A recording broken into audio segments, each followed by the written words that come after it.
나아질 거라는 희망으로 하루하루 지옥 같은 삶을 살아가시길.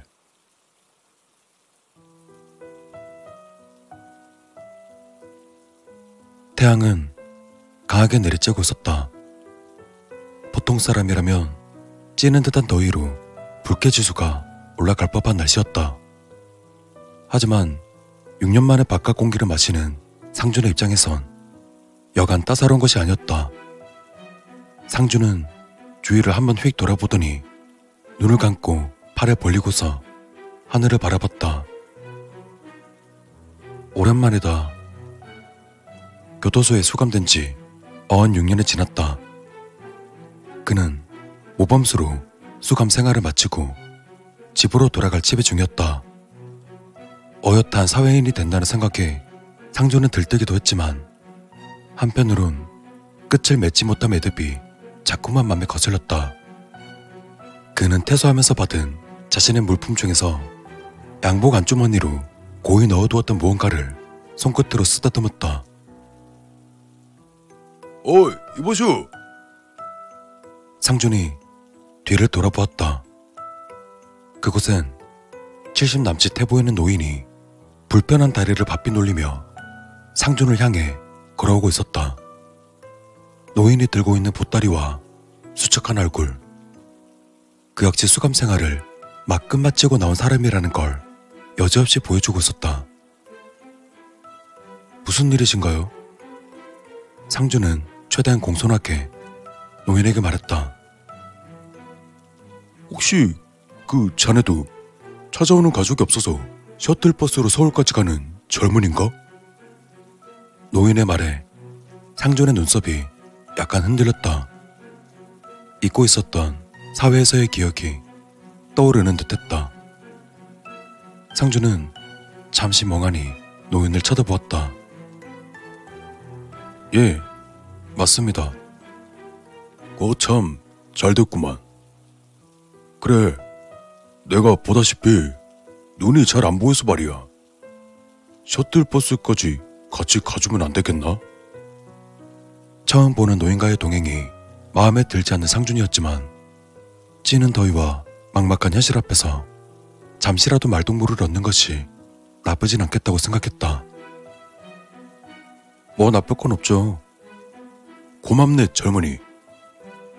상준은 이내 노인 쪽으로 뚜벅뚜벅 걸어갔다. 그는 노인에게 걸어가면서 자신의 왼 팔뚝을 쓰다듬었다. 노인은 그런 상준을 고맙다는 듯이 쳐다보고 있었다. 그 눈빛이 싫지 않은 상준이었다.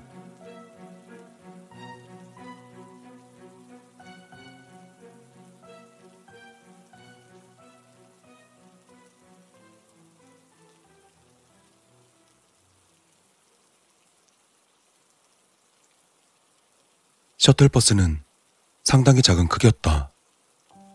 교도소라고 하면 창살이 박힌 커다란 버스나 이리저리 상처난 지저분한 버스를 생각하기 쉬웠지만 웬일인지 시내에 자주 굴러다니는 소형 셔틀버스 한 대가 우두커니 서 있었다. 생각보다 작네요. 그렇지. 죄다 가족들과 함께 집으로 가니 당연히 그렇겠지. 우리 같은 쓰레기를 모시는데 세금을 쓸 수 없지 않은가? 그것도 그러네요. 못마땅하다는 듯 버스를 째려보는 상준의 앞으로 노인이 지나갔다. 노인은 자신의 두 발을 버스에 올리고서 어서 따라오라는 듯 상준을 바라봤다. 상준은 고개를 내젓고는 셔틀버스에 올라탔다. 셔틀버스의 내부는 생각보다 깔끔하게 정리되어 있었다. 그래서인지 아까의 불쾌함이 조금은 누그라지는 상준이었다. 상준은 의뢰 그렇듯 셔틀버스의 맨 뒤에서 한두 칸 정도 앞에 앉았다. 도로가 환하게 보이는 앞쪽의 자리는 너무나 뻥 뚫린 듯했다. 맨 뒷자리는 사람들의 시선을 어쩔 수 없이 받는 곳이기 때문에 버스를 탈 때의 상준은 항상 뒤에서 한두 칸 정도 앞자리를 선호했다. 그렇게 상준의 옆자리로 노인이 털썩 주저앉았다.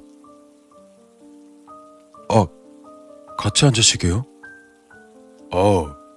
내키지 않는가? 나한테서 느그리 냄새 나나보네.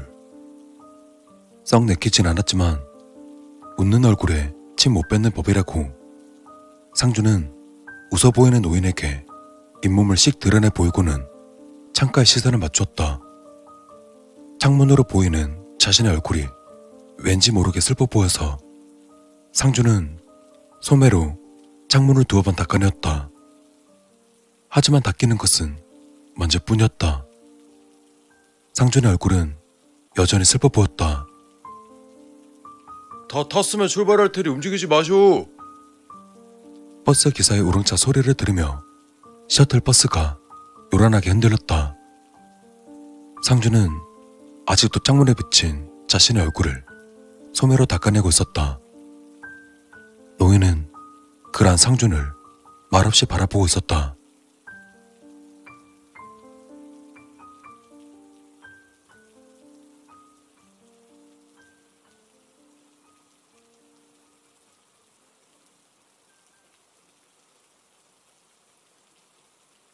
버스가 출발한 지 30분이 지나도록 상준과 노인 사이에는 아무 말도 오가지 않았다.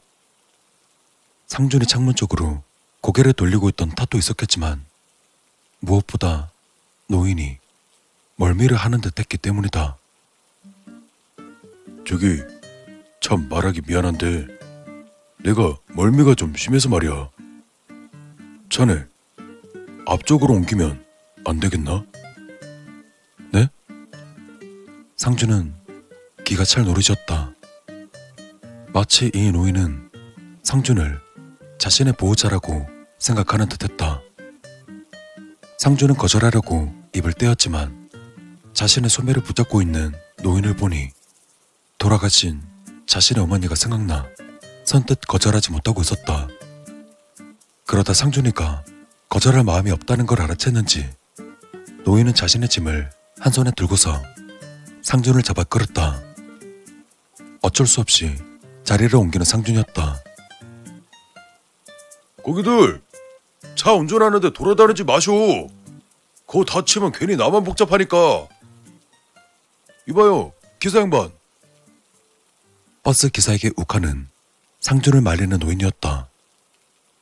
그러한 노인을 바라보며 상준은 피식 웃고는 자리에 앉았다. 노인은 멀미가 조금 가라앉았는지 이내 말을 하기 시작했다. 그 청년은 이름이 뭔가? 심상준이라고 합니다. 좋은 이름이군. 실례가 안 된다면 조남을 여쭤봐도 되겠습니까? 조남이라니. 교도소 나온 게 무슨 자랑이라고. 내 이름은 장준할세. 친근한 이름이네요. 그렇게 생각해주면 이 늙은이야 고맙지. 그리고 찾아온 잠시간의 정적. 정적을 깬 건 노인의 난데없는 질문이었다. 자칫하면 상대의 기분을 상하게 할 수 있는 질문이었지만 노인의 인자한 웃음은 그런 기분마저 달아나게 만들기 충분해 보였다. 자네는 무슨 일로 교도소에 왔는가? 아이고, 뭐 말하기 곤란하면 안 해도 돼. 말하기 부끄러운가 보여. 뭐 자랑스러운 일은 아니지. 그렇다면 내 이야기라도 들어볼 텐가? 어르신의 이야기요? 난 살인죄로 교도소에 들어오게 되었네. 무기징역을 선고받고 죽을 때까지 감옥에 있어야 했지만 부끄럽게 윗사람들이 모범수로 석방해 주었다네. 살인이라는 단어에 상준의 눈썹이 실룩거렸다. 그러한 상준의 모습에도 아랑곳하지 않고 노인은 말을 이어나갔다. 아마 20년 전쯤이었을 거야. 그때는 정말 살기가 어려웠지. 사업에 여러 번 실패하고 망도동을 전전하며 겨우 입에 풀칠만 하고 있었지. 그때야 모두 살기 어려울 때였으니 특별히 나만 유난 떨 거 없었지만 그때는 세상이 나만 버린 것 같아서 기분이 좋지 않았다네. 하루 벌어서 술값으로 날리다 보니 주변엔 가져갈 돈이 없었고 그런 나를 사랑해줄 여자는 어디도 없었지. 이혼을 하게 되었다네. 벼락을 맞는 것 같았지. 노인의 말을 듣고 있던 상주는 흠칫 놀랐다. 70쯤 되어 보이는 외모와 다르게 노인은 이제 겨우 50이 넘은 자신의 아버지의 뻘 때는 사람이었기 때문이다. 하지만 상주는 그러한 기색을 내비치지 않고 노인을 바라보았다. 그러한 상주를 바라보며 씩 웃던 노인이 다시 말을 이었다. 그러던 어느 날이었지.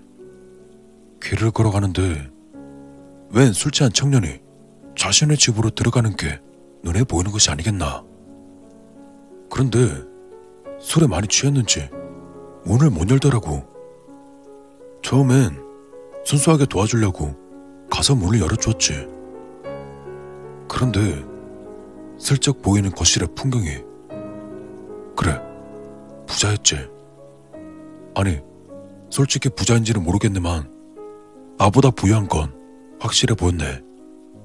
거실에 커다란 그림도 한 점 걸려 있었고 그때는 흔하지 않던 커다란 대형 테레비까지 있었으니 말일세. 사람의 마음이란 것이 참 간사하더군. 도와주려고 접근한 것이 도리어 악랄한 마음으로 변해버린 거지. 난 술 취한 청년의 뒤통수를 옆에 있던 도자기로 사정없이 내리쳐서 문을 닫고 거실로 들어갔다네. 그리고는 여기저기 마구 뒤졌지. 솔직히 지금 생각도 잘 나지 않네. 귀신에 홀린 느낌이랄까. 뭘 어떻게 뒤지고 털었는지 기억도 안 나는데 다음날에 난 작은 월세방을 마련할 수 있었지. 대단하지 않은가? 몇 년 동안 막노동을 전전해도 얻지 못한 내 집을 그런 추악한 짓 한 번으로 마련했어. 물리칠 수 없었지, 그 더러운 유혹을. 노인은 말을 끊고 자신의 보따리를 어루만지기 시작했다. 그곳엔 직사각형의 무언가가 툭 튀어나와 있었는데 노인은 연신 그것을 쓰다듬으며 마음을 진정시키는 것 같았다. 상주는 그것이 무엇인지 물어보려고 했지만 노인이 다시 말을 잇는 바람에 그만두고 말았다. 그렇게 나는 빈지 만취자들을 골라서 강도짓을 했다네. 물론 걸리진 않았지. 벌이도 시원찮았어. 처음에 그 한탕을 다시 맛볼 수 없었지. 사람의 욕심이란 건 정말 무서워. 처음에는 두려워서 술에 잔뜩 취한 사람의 빈집들만 털었는데 다시 한번 그때의 그 희열을 느껴보고 싶다는 욕심이 화를 불러일으켰어. 그래, 강도짓을 제대로 한 건 했지. 며칠간 수사 끝에 집을 물색하고 행동 패턴을 조사했네. 그곳엔 과부 하나와 꼬마아이가 살고 있었지. 더할 나위 없었네. 여자와 꼬마를 제압하기엔 정말 쉬운 조합이 아니겠는가. 그리고 문제의 그날 밤 조용히 그 집의 담을 넘어서 현관을 따서 조용히 들어갔어. 그리고 내 예상대로 자고 있었다네. 웬만하면 소동을 만들고 싶지 않았기 때문에 난 조용히 집을 뒤지고 돈 될 만한 것을 챙기기 시작했지. 그런데 문제가 생긴 거야. 그 집에 살던 꼬마아이가 화장실을 가던 도중 나를 발견했지. 꼬마는 무서워서 오줌을 질질 싸더군. 난 냈다 달려가 가지고 있던 칼의 손잡이로 꼬마의 얼굴을 후려쳤네. 꼬마는 나가 떨어지면서 소리를 질렀고 그때 어미가 깨고 말았지. 내가 생각했던 최악의 시나리오가 펼쳐졌지. 노인의 얼굴은 점점 굳어가고 있었다. 그와 동시 상준의 눈동자도 흔들리고 있었다. 상준은 자신의 왼팔을 연신 쓰다듬으며 노인을 바라보고 있었다. 꼬마는 어미의 등 뒤로 숨어버렸지. 나는 말했다네. 조용히 안 하면 다 죽여버린다고. 하지만 솔직히 말하면 죽일 용기가 나지 않았다네. 난 그렇게 모진 사람이 못 되거든. 어미도 그걸 눈치챈 모양인지 꽤나 세게 났어. 내가 초범이라는 걸 눈치챈 모양이더라고. 용감한 여자였다네. 한 손으로 자신의 자식을 감싸면서 다른 한 손으로 연신 바닥을 더듬거리며 무언가를 찾는 듯 했지. 물론 그 당시에는 그게 뭔지 몰랐다네. 나중에 생각해보니 그랬던 것 같아. 어쨌든 나와 그 어미는 그렇게 대치 상태로 서 있었다네. 그러다 벼랑간 그 어미가 나에게 무언가를 던지더군. 나는 그것을 한쪽 눈에 정통으로 맞아버렸지. 조그마한 은장도였네. 내 눈에서는 피가 철철 흐르고 그러한 피가 내 눈에 들어가자 세상이 온통 붉은 빛깔로 물들더군. 흥분하기에 딱 좋은 분위기였지. 그러다 내가 정신을 차렸을 땐 그 어미는 수백 군데의 구멍이 뚫려 붉은 액체를 콸콸 쏟아내고 있었다네.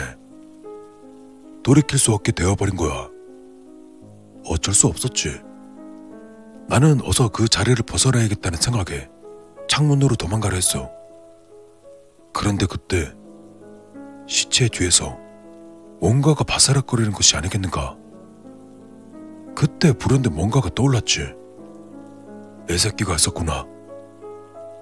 나는 냅다 어미의 시체를 발로 걷어찼다네.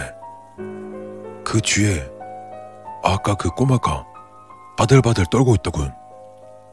나는 들고 있던 칼을 꼬마에게 휘둘렀다네. 그 기세에 꼬마의 왼팔은 길다란 상처가 났고 피가 철철 흘렀다네. 꼬마는 내 발로 기어서 도망갔고 나는 그런 꼬마를 바라보며 칼을 들었지. 그리고 그때 꼬마와 눈이 마주쳐 버렸어. 그 꼬만 두려움 가득 찬 눈으로 나를 바라보고 있었지. 눈으로 눈물이 어려 있었지. 난 어미의 시체를 바라보았어. 그리고는 꼬마를 바라보았다네. 한순간 죄책감이 몰려왔지. 난 꼬마에게 말했어. 꼬마야, 미안하게 되었다. 사과의 의미로 죽이진 않을 거다. 조용히 살거라. 정말 더러워서 못 살겠거든. 나한테 복수하기 위해서라도 꼭 살거라. 그리 말하고는 도망치듯 그곳을 나왔다네. 노인은 한숨을 푹 내쉬었다. 그러는 와중에도 노인은 직사각형의 무언가를 쓰다듬고 있었다. 상준 역시 노인을 바라보며 양복 안주머니에 있는 무언가를 계속해서 쓰다듬고 있었다.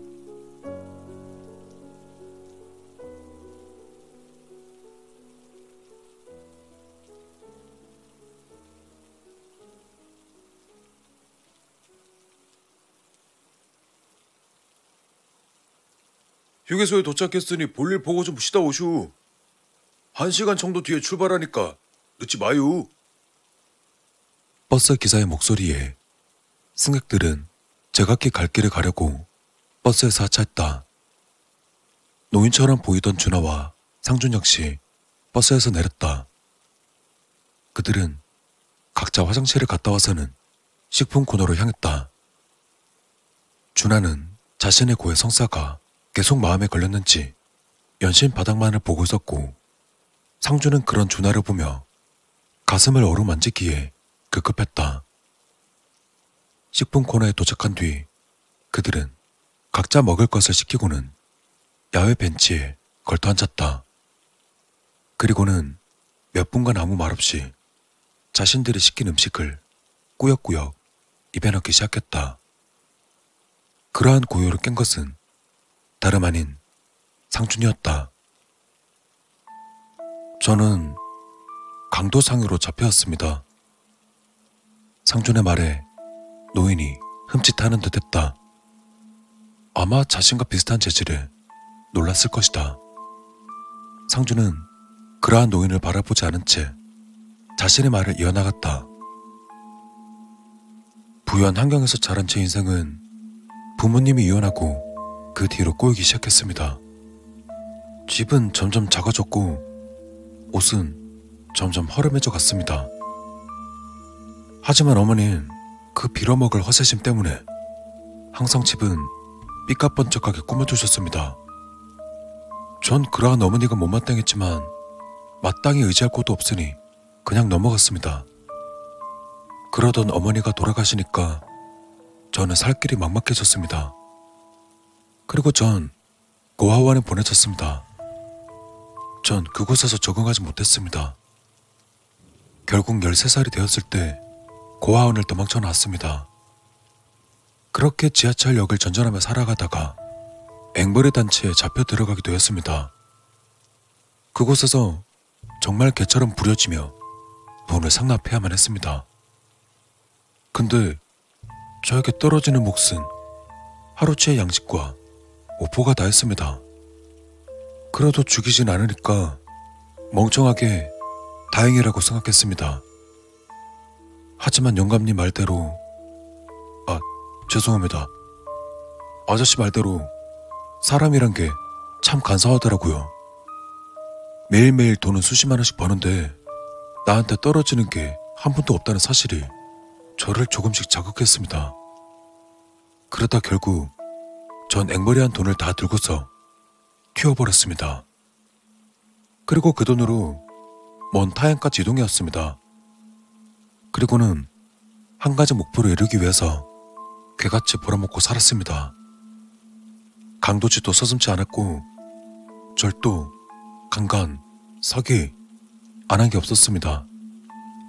그러면서 제 목표로 잊지 않으려 단 한 가지 물건을 제 품에 소중히 지니고 다녔습니다. 상주는 품속에 들어있던 무언가를 꺼내 준하에게 보여주었다. 그 작은 무언가는 비단에 돌돌 말려있어 뭔지는 알 수 없었지만 비단의 고풍스러움과 맞물려 귀해 보이는 인상을 주기에 충분했다. 준하는 무표정한 표정으로 그 물건을 빤히 쳐다보고 있었고 그러한 준하를 바라보는 상준의 얼굴은 차갑기만 했다. 저도 그렇게 살다가 결국 잡혀왔고 모범수로 이번에 풀려나게 되었습니다. 사실 막막한 이 세상을 어떻게 살아가야 하는지에 대한 생각은 한 번도 해보지 않았습니다. 솔직히 말씀드리면 제가 가지고 있는 하나의 목표를 이루기만 한다면 죽어도 여한이 없다고, 아니 그냥 죽어버릴까 생각 중입니다. 정가 자라는 꼬리표에 어떻게 입에 풀칠하고 살겠습니까? 상준은 한숨을 푹 내쉬었다. 그러한 상준을 바라보는 준하의 표정 역시 좋지 않았다. 내심 같은 처제를 공감하는 느낌이었다. 맞다. 이제 시간도 다 된 것 같은데 어서 버스로 가야겠네요. 상준이 몸을 일으켰다. 그는 자신의 왼팔을 연신 쓸어내리며 걸어가기 시작했고 준하는 그 뒤를 따랐다. 저기 하나만 물어봐도 되겠나? 뭐든지요.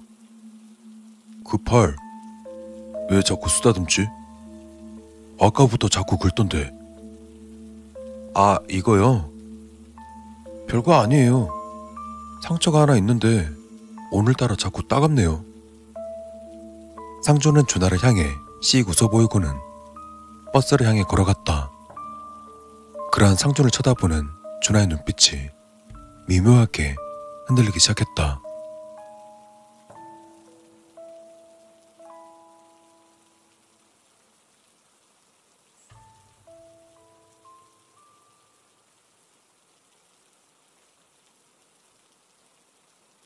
버스는 서울을 향해서 또다시 긴 여정을 시작했다.